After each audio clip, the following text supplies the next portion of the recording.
मित्रांनो, उद्धव बाळासाहेब ठाकरे यांच्या पक्षातले 8 खासदार फुटून एकनाथ शिंदे यांच्या बरोबर जाणार. एकनाथ शिंदे यांच्या शिवसेनेत जाऊन एन-डी-एच्या मार्फत सत्तेच्या मुख्य प्रवाहात येणार अशा पद्धतीची बातमी सध्या खूपच चर्चेत आहे.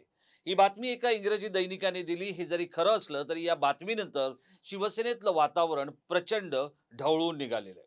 आता उद्धव ठाकरे यांच्या पक्षात आलेलं कमालीचं नैराश्य, पक्षाची सतत होणारी पडझड, निवडणुकांमध्ये आलेलं अपयश आणि त्यामुळे नेत्यांसमोर विशेषतः खासदारांसमोर आणि आमदारांसमोर आलेलं शैथिल्य यामुळे पक्षात खूप मोठी फूट पडेल आणि ऑपरेशन टायगर हे समोर येईल अशा पद्धतीच्या गोष्टी सांगितल्या जात आहेत. आता यातलं काय खरं, यातलं काय खोटं याचा जर आपण धांडोळा घ्यायचा प्रयत्न केला तर अरविंद सावंत हे आता सध्या या संपूर्ण ऑपरेशनमध्ये चर्चेत असलेलं नाव आहे. अरविंद सावंत सध्या दिल्लीत आहेत आणि दिल्लीतून ते रात्री मुंबईत येणार आणि उद्या ते उद्धव ठाकरे यांची भेट घेऊन त्यांना या संदर्भातला सगळा खुलासा करणार आहेत. असं स्वतः अरविंद सावंत यांनी मला सांगितलेलं आहे. पण त्याच वेळेला अरविंद सावंत यांच्यासारख्या निष्ठावंत सैनिकाला किंवा शिवसैनिकाला सातत्यानं अशी अग्निपरीक्षा का द्यावी लागते? हे नेमकं काय आहे? आणि ज्या शिवसेना प्रमुखांनी ज्वलंत हिंदुत्वाचा पुरस्कार केला त्या शिवसेना प्रमुखांच्या पक्षातल्या खासदारांवर त्यांनी पक्ष सोडू नये म्हणून मुस्लिम कार्यकर्ते दबाव आणतायत. ही वस्तुस्थिती आहे. काय नेमकं घडतंय मी आपल्याला संक्षिप्त स्वरूपात सांगण्याचा प्रयत्न करणार आहे. नमस्कार मित्रो, मी राजेश कोचरेकर आणि आपण पाहताय आपलं आवडतं न्यूज पोर्टल टाइम महाराष्ट्र. मित्रहो, थेट, अचूक, बोल्ड आणि बिनधास्त या शैलीप्रमाणे या संपूर्ण ऑपरेशन टायगर बद्दल ज्या वेळेला काही ठिकाणी बोललं जातंय, छापलं जातंय, त्यावेळेला एक अधिक धक्कादायक गोष्ट आपल्या समोर येते. ती म्हणजे बाबरी मशिदीचा ढाचा पडल्यानंतर तो ढाचा पाडणारे जर शिवसैनिक असतील तर मला त्यांचा अभिमान आहे असं सांगत ज्वलंत हिंदुत्वाचा पुरस्कार करणारे स्वर्गीय शिवसेना प्रमुख बाळासाहेब ठाकरे यांच्या पक्षातील 4 खासदारांवर आता मुस्लिम मतदारांचा एक विलक्षण दबाव आपल्याला बनताना दिसतो. उद्धव ठाकरे यांचे 9 खासदार आहेत आणि त्यापैकी 8 जण पक्ष सोडणार. त्यासाठी बुधवारी एक बैठक झाल्याचा हवाला एका इंग्रजी दैनिकानं दिला आणि त्यानंतर या दोन्ही बाजूच्या म्हणजे दोन्हीकडच्या शिवसेनेच्या पक्षांमधलं वातावरण ढवळून निघालेलं आहे. शिवसेनेचे म्हणजे एकनाथ शिंदेचे खासदार ठाण्याचे आणि प्रवक्ते नरेश म्हस्के आणि कॅबिनेट मंत्री, परिवहन मंत्री प्रताप सरनाईक यांनी अशा पद्धतीची बैठक झाली नसल्याचं म्हटलेलं आहे. तर दुसरीकडे अरविंद सावंत की ज्यांना पत्र लिहून या संदर्भातला खुलासा करायची वेळ आली आहे, त्या अरविंद सावंत यांचं नाव अचानक का चर्चेत आलं? आणि आता अरविंद सावंत यांचं नाव चर्चेत आल्यानंतर त्यांना उद्धव ठाकरेंकडे जाऊन आपली पेशी द्यावी लागणार आहे का? कारण आत्ता मी दिल्लीत असलेल्या अरविंद सावंत यांच्याशी बोललो. त्यांनी सांगितलेल्या माहितीप्रमाणे ते रात्री मुंबईत पोहोचणार आहेत आणि उद्या सकाळी ते मातोश्रीवर जाऊन शिवसेनेचे पक्षप्रमुख उद्धव बाळासाहेब ठाकरे गटाचे उद्धव ठाकरे यांची भेट घेणार आहेत. आता जे 4 खासदार आहेत या 9 पैकीचे जर पक्षातून 2/3 खासदार निघायला हवेत, तर किती निघायला हवेत? एकूण 6 खासदार निघायला हवेत. आणि या 6 खासदारांपैकी ज्या 2 खासदारांबद्दल वेगवेगळ्या चर्चा सतत चालू आहेत, ते दोन्ही मुंबईच्या बाहेरचे आहेत. एक आहेत परभणीचे बंडू जाधव, संजय उर्फ बंडू जाधव आणि दुसरे आहेत धाराशिवचे ओमराजे निंबाळकर. आता या दोघांबद्दल म्हणजे हे दोघं मराठवाड्यातले आहेत, या दोघांबद्दल चर्चा गेल्या काही दिवसांपासून सुरू होती की हे जाणार, यांच्याबद्दल बातमी आली आहे, यांची भेट झाली आहे, असं सगळं सुरू होतं. याला सगळ्याला तोंड कधी फुटलं तर प्रताप जाधव जे मंत्री आहेत एकनाथ शिंदे यांच्या शिवसेनेतले, त्यांनी दिल्लीमध्ये एक रात्रीचं भोजन दिलं होतं, ज्याला आपण डिनर म्हणतो. अशा पद्धतीची एक डिनर पार्टी दिली होती आणि त्यासाठी काही खासदारांना निमंत्रित करण्यात आलं होतं. ठाकरेंचे काही खासदार या बैठकीला गेल्याची बातमी होती. त्या संदर्भातले काही फोटोग्राफ्स किंवा काही छायाचित्र ही सोशल मीडियावरती व्हायरल झाली होती. त्यामुळे चर्चाही झाली होती. पण आता गोष्ट अशी आहे, की हे जे 4 खासदार आहेत, एकूण 9 पैकी 6 जायला हवेत. 5 लोकं तयार आहेत असं सांगितलं गेलं. आता 6वी व्यक्ती जी तयार आहे किंवा जी येऊ शकेल, त्या व्यक्तीबद्दल खूप जोरात चर्चा झाली. आणि ती चर्चा कशामुळे झाली? तर ती चर्चा एका गोष्टीमुळे झाली. ती ऑडिओ क्लिपच मी आपल्याला दाखवतो. हेलो अदावर हाँ हाँ खासदार साहब बोलते बंडू जादव। बोल रहा हूँ। साहब चर्चा चढ़ी आप सिंधीगढ़ में जा रहे बोल के। नहीं बाबा अभी कोई कुछ बोलता। हाँ वही बोलो मैं कहता साहब मुसलमानों ने आपको बहुत जिम्मेदारी से ईमानदारी दयानतदारी से बहुत काबिल तारीफ समझ के वोट दिए जान मान लगा के। ये ना हाँ तो उस वजह से जरा कैसे हम तकलीफ हो जाएंगे आप चले गए तो। आपके भाई को हमने करार करे सग्गा भाई आपके साथ में नहीं था इलेक्शन में। आपका विरोध कर रहा था, ये आपकी बात। बुराई कर रहा था आपका भाई सग्गा। फिर भी हमने हम्म, करार करे उनको, अब तुम्हारा भाई हमारे पीछे लग गया मुसलमान ऐसे है वैसे है ये है वो है। फिर भी हम आपको तकलीफ हो गया। मेरे को 2-3 दिन से आप नॉचेटेबल बता रहा था, कहते उद्धव साहब की मीटिंग थी आप गए नहीं बोल के। हाँ नहीं गया था मैं। जाओ मत, लेकिन मेहरबानी करके जरा हमारे मेहनत पे पानी जाया करो मत जरा खातर साहब। आपसे उम्मीद है, उम्मीद है हमारे को, हमारे से आपको उम्मीद है जरा मसले मसल हमारे मुसलमानों को याद जरा डट के खड़ो जरा। हेलो हम साहब डट के थे ना। डट के है बोल के जब आपने पूरे डेयरिंग से खुलेआम आपका काम करे, विरोध में रह के लोगों का विरोध करके पैसे बंडला हमको बंडला क्रॉस करे, लेकिन हमने ईमानदारी वफादारी करे हमने आपके साथ में। हमने भी वफादारी निभाया मालूम है ना मुसलमान हाँ ना मार्केट बनाए वफादारी यार। निभाया आप, उसको आगे बढ़ाओ जरा, रुकाओ मत उसको, वफादारी को अब आगे बढ़ाओ उसकी। रुका तो नहीं, हम एहसान रखते नहीं किसके, हम एहसान फरामोश नहीं है। मैं एहसान फरामोश नहीं है बोल के मैं उसने तुम्हारा तकलीफ हुई, मेरे को नाम सुना मैंने बोला सिंधेगढ़ में जा रहे आप, वो तकलीफ हुई, मैंने बोला यार इनके वास्ते हम उपास के टाइम पे रोजे के टाइम पे हमने काम करे आपका। अरे हम क्या बोल रहे हैं, हमने भी उसका एहसान चुकाया ना।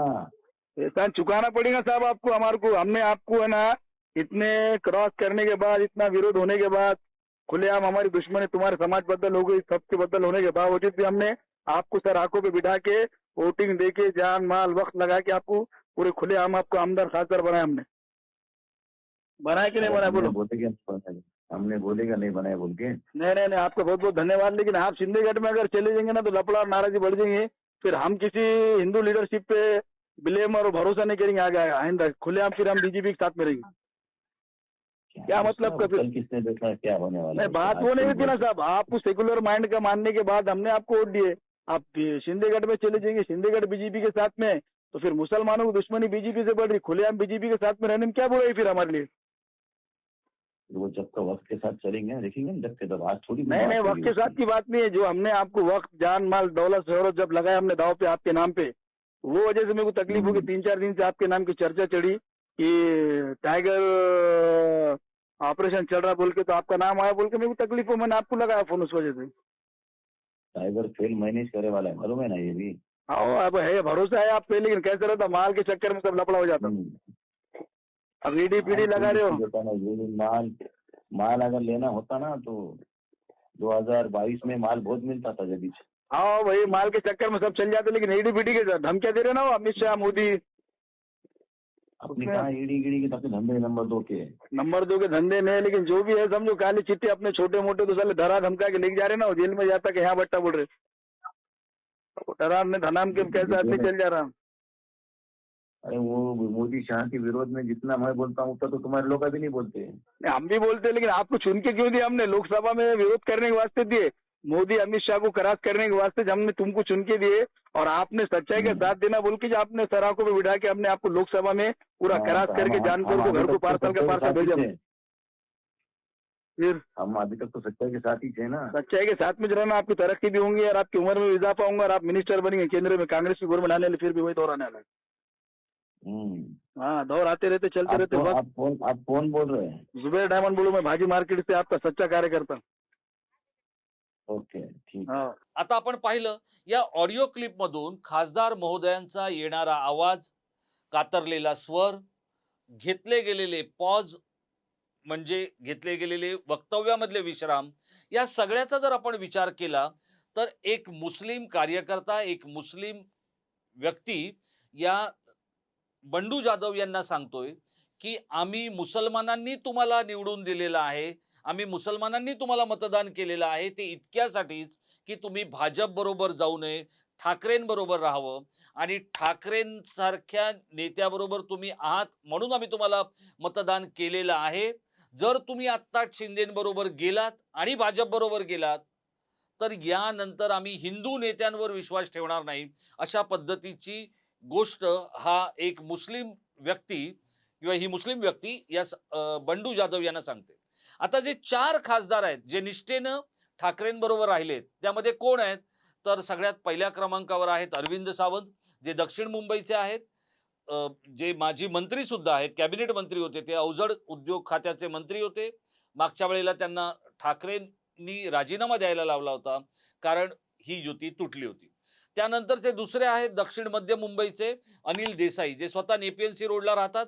ते सुद्धा उद्धव ठाकरे यांचे प्रचंड निष्ठावंत आहेत. त्यांचा दोस्ताना अनेक पक्षांमधल्या नेत्यांशी आहे आणि ते स्वतः उच्च शिक्षित आहेत. उद्धव ठाकरे यांच्या किचन कॅबिनेटचे ते सदस्य आहेत आणि त्यांच्याबद्दलची जी काही चर्चा आहे ते सुद्धा मुस्लिम मतांच्या जोरावर निवडून आलेले आहेत. म्हणजे अरविंद सावंत आणि अनिल देसाई हे दोघंही मुंबईतल्या मुस्लिम मतपेढीवर निवडून आलेले खासदार आहेत. हे आता एव्हाना स्पष्ट झालेले आहेत. आता दुसरे 2 खासदार आहेत मराठवाड्यातले, म्हणजे संजय उर्फ बंडू जाधव आणि ओमराजे निंबाळकर. या दोघांना सुद्धा जी ऊर्जा मिळाली आहे ती मुस्लिम मतांची. आता ज्या वेळेला उद्धव ठाकरेंना सोडून जर जायचं असेल तर एकूण 6 खासदारांना जावं लागणार आहे. 5 खासदारांची तयारी शिंदेकडे आहे, भाजपकडे आहे. 1 खासदार कमी पडत होता आणि त्या खासदाराला कॅबिनेट मंत्रीपदाची ऑफर करण्यात आलेली आहे आणि त्यामुळे तो जाईल असं सांगितलं जातंय. पण आता या सगळ्यावरती स्वतः म्हस्के आणि सरनाईक या दोघांनी प्रतिक्रिया दिलेली आहे. आता ही प्रतिक्रिया काय आहे की अशा स्वरूपाची बैठक बुधवारी ठाण्यात झालेली नाहीये असं म्हटलेलं आहे. तर प्रताप सरनाईक असं म्हणाले की ठाण्यात अनेक वेळेला अनेक ठिकाणी बैठका होत असतात. आता या क्षणाला आपल्या साताऱ्यातल्या दरेगावी शिवसेनेचे मुख्य नेते आणि राज्याचे उपमुख्यमंत्री एकनाथ शिंदे हे आपल्या कुटुंबियासह गेलेले आहेत. आता या सगळ्यामध्ये जर उद्धव ठाकरे यांचा पक्ष इंटॅक्ट राहावा, ज्याने ज्वलंत हिंदुत्वाचा पुरस्कार कधी काळी केला होता, त्या पक्षाला एकसंघ राहण्यासाठी आणि एकसंध राहण्यासाठी मुस्लिम तरुणांना, मुस्लिम मतदारांना आणि मुस्लिम व्यक्तींना खासदारांवर दबाव आणावा लागतोय. ही गोष्ट सुद्धा उद्धव ठाकरे यांच्यासाठी अधिक मनस्ताप देणारी आहे. कारण एकेकाळी शिवसेना प्रमुखांचा असलेला दरारा, त्यांची आपल्या सहकाऱ्यांबरोबर असलेली वीण, सहकाऱ्यांबरोबर असलेलं बॉन्डिंग हे आता उद्धव ठाकरेंबरोबर नाहीये का? आणि त्यामुळे असे खासदार विखरून, बिथरून भविष्याच्या चिंतेमुळे चालले आहेत का? या संपूर्ण सगळ्या प्रक्रियेमध्ये उद्धव ठाकरे हे आपल्या खासदारांना भविष्याबद्दलचा आशावाद आणि आर्थिक ताकद देऊ शकत नाही अशा बद्दलचे हाकारे हे विरोधकांकडून दिले जात आहेत. आता हे जे काही ऑपरेशन टायगर होतं हे दिल्लीतून थांबवलं गेलं का? 17 मार्चला ज्या वेळेला एकनाथ शिंदे अधिवेशनाच्या काळात दिल्लीमध्ये पोहोचले होते आणि त्यानंतर त्यांनी पंतप्रधान नरेंद्र मोदी यांची भेट घेतल्यानंतर ओम बिर्ला यांनाच देखील ते भेटले होते. त्यानंतर या ऑपरेशन टायगरची चर्चा सुरू झाली. पण दिल्लीतूनच हे ऑपरेशन टायगर स्लो करण्यात आलंय आणि थोडा ठंडा करके खाऊ असं सांगण्यात आलंय एकनाथ शिंदे यांना. आता ज्या वेळेला एकनाथ शिंदे हे स्वतःच काही गोष्टींशी संघर्ष करतायत, काही गोष्टींकडे डोळे लावून बसलेत, त्यावेळेला हे खासदार जर एकनाथ शिंदेबरोबर गेले तर त्यांना दिल्लीतल्या भाजपेश्वरांनी तशी ऊर्जा, तसे आदेश, तशी खात्री दिली आहे का? आणि अशा पद्धतीची खात्री जर दिली असेल तर या 9 पैकी जे खासदार उद्धव ठाकरेंबरोबर राहणार आहेत त्यातले 2 मराठवाड्यातले आहेत आणि 2 हे मुंबईतले आहेत. उद्धव ठाकरेंबरोबर कोण राहणार? अरविंद सावंत राहणार, अनिल देसाई राहणार, संजय उर्फ बंडू जाधव राहणार की ओम निंबाळकर राहणार? याच्याकडेच आता सगळ्यांचं लक्ष लागलेलं आहे. जे खासदार मुस्लिम मतपेढीवर निवडून आलेले आहेत त्यांनाच या सगळ्या गोष्टीचा धसका आहे. कारण भविष्यात त्यांना जर पुन्हा निवडून यायचं असेल तर मात्र ही सगळी मतपेढीची आणि मतांची सांगड घालावी लागणार आहे. पण आता तूर्त उद्धव ठाकरेंबरोबर कोण राहणार, सावंत देसाई की निंबाळकर आणि जाधव, असाच खरा प्रश्न आहे. आणि त्यामुळे आपल्या बरोबर कोण राहणार त्याही पेक्षा आपल्या बरोबर असलेल्या सगळ्यांना ठेवणं हे उद्धव ठाकरे यांना शक्य आहे का? का त्यांच्या सवयीप्रमाणे नेहमीप्रमाणे ते असं म्हणणार आहेत, ज्यांना जायचंय त्यांना दरवाजे उघडे आहेत, असं जर त्यांनी म्हटलं तर मात्र या खासदारांची गोची होण्यापेक्षा ती उद्धव बाळासाहेब ठाकरे यांच्या शिवसेनेची गोची होऊ शकते. अर्थात उद्या सावंत आणि उद्धव ठाकरे यांची भेट झाल्यानंतर या दोन नेत्यांमध्ये काय चर्चा होणार आहे? सावंतांनी दिलेलं स्पष्टीकरण हे उद्धव ठाकरे यांच्या पचनी पडणार आहे का? अशाच पद्धतीत चारही खासदारांनी सांगितलेल्या गोष्टी उद्धव ठाकरे यांच्या लक्षात येणार आहेत का? हे देखील तितकंच महत्त्वाचं आहे. या सगळ्या गोष्टीवर आपल्याला काय वाटतंय? या सगळ्या व्हिडिओबद्दल आपलं काय मत आहे हे या व्हिडिओच्या खाली असलेल्या इनबॉक्समध्ये आपण आम्हाला जरूर लिहून कळवा. धन्यवाद.